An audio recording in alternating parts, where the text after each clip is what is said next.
வணக்கம். இந்த அணையா விளக்கு போராட்டத்தின் இரண்டாம் நாள் இன்றைய நாளில் கலந்திருக்கின்றோம். நாளைய தினம் இந்த போராட்டத்தின் இறுதி நாள் நிகழ்வுகள் சரியாக காலை 10 மணி அளவில் வளமையைப் போலவே அகவணக்கத்தோடு ஆரம்பிக்கப்பட்டு மலரஞ்சலி செலுத்தப்பட்டு சரியாக 12 மணி அளவில் இந்த புதைகுழிகள் கண்டுபிடிக்கப்பட்ட தற்போது அகழ்வு இடம்பெற்று கொண்டிருக்கின்ற சிந்துபாத்தி மைதானத்திலிருந்து ஆரம்பமாகி செம்மணி வீதியூடாக ஐக்கிய நாடுகள் பிரதிநிதியின் வதிவிட பிரதிநிதியின் அந்த அலுவலகத்தில் சென்று அவரிடம் நாங்கள் அந்த மகையரை கையளிக்க இருக்கின்றோம். அதனைத் தொடர்ந்து இந்த அணையா விளக்கினை நாங்கள் செல்லும் பாதையில் எங்களுடைய தமிழ் மக்களுடைய கோரிக்கைகளுக்காக உண்ணாவிரதம் இருந்து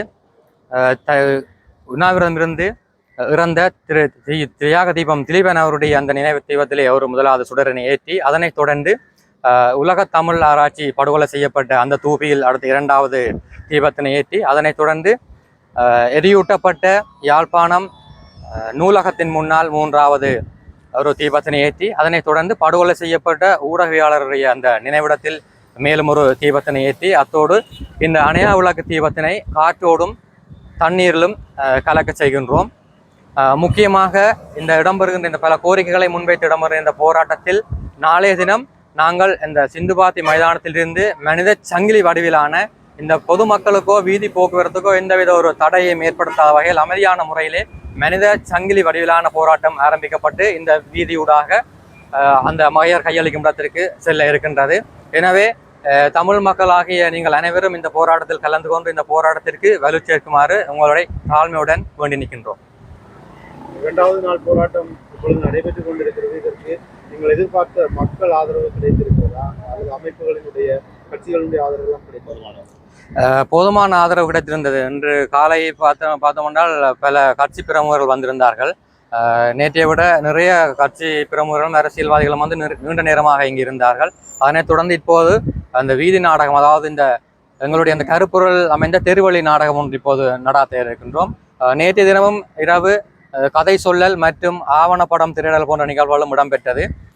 நாங்கள் எதிர்பார்த்த வரவு இங்கே மக்கள் வந்து கொண்டிருக்கின்றார்கள்.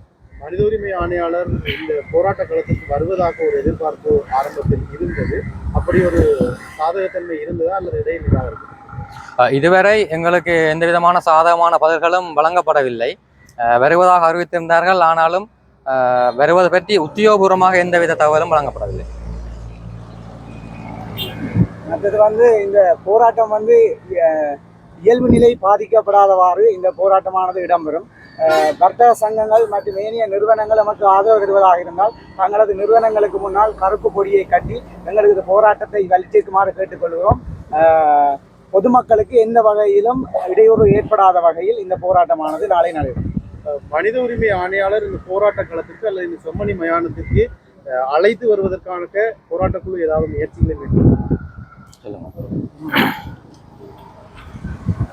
இது தொடர்பில் நாங்கள் எங்களுக்கு தெரிந்த ஊடகங்கள் வாயிலாக தரப்புகள் வாயிலாக மதுவிட பிரதிநிதியை அவருடைய தரப்பினரை அனுப்பியிருந்தோம். இதுவரைக்கும் சாதகமாக இந்த பதிலும் சொல்லப்படவில்லை. எனவேதான் நாங்கள் இப்போது முதலே திட்டமிட்டபடி அவருடைய வதிவிட அலுவலகத்துக்கு போய் எங்களுடைய மகஜரை கையெழுத்துவதை உறுதிப்படுத்தி இருக்கிறோம். அப்படி நாளை அவர் இங்கு வருவதாக இருந்தாலும் கூட எங்களுடைய இந்த நிகழ்வு நடக்கும். மின்னஞ்சல் ஊடாக அவருக்கு ஒரு வேண்டுகோள் விடுத்திருந்தனால இதுவரை அதுக்கான பதில் வேற இல்லை.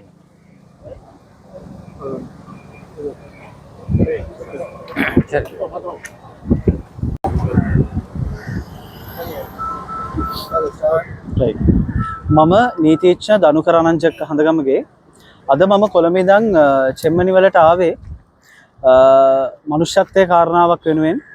ඒ කියන්නේ මේ තරුණ කණ්ඩායමක් විරෝධතාවයක් පටන් ගත්තා චෙම්මනිවල 96 සිද්ධියත් එක්ක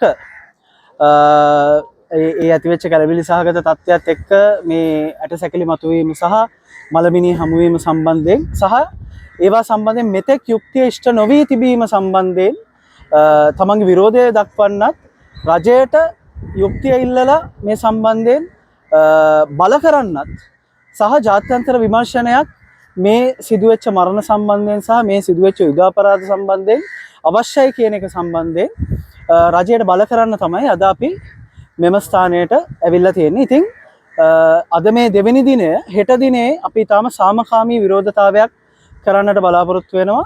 සහ UN හයි කමිෂනර් එක්සත් ජාතීන්ගේ මහකොමසාරිස්වරයා හමු වෙලා අපි බලාපොරොත්තු වෙනවා ඔහුට මේ සම්බන්ධයෙන් දැනුම් දෙන්න අපිට අවස්ථාවක් ලැබුණොත් ලිපියක් බාර දෙන්න. ඊටාම සාමකාමීව නැවතත් 26 වෙනිදා ඉඳන් මේකේ කැනීම් කටයුතු පටන් ගන්නවා. එතකොටවත් මෙතෙක්කල් ඉටු වෙච්ච නැති යුක්තිය ඉෂ්ට කරන්න කියලා අපි ඊටාම ආදරයෙන් සහ ගෞරවයෙන් මේ රජයෙන් අයද සිටිනවා. මේ චෙම්මනිවල වලදාලා තියෙන යුක්තිය, ඒ යුක්තිය එළියට ගන්න කියන එක අපි තාම කරුණාවෙන් මේ රජයෙන් ඉල්ලා සිටිනවා.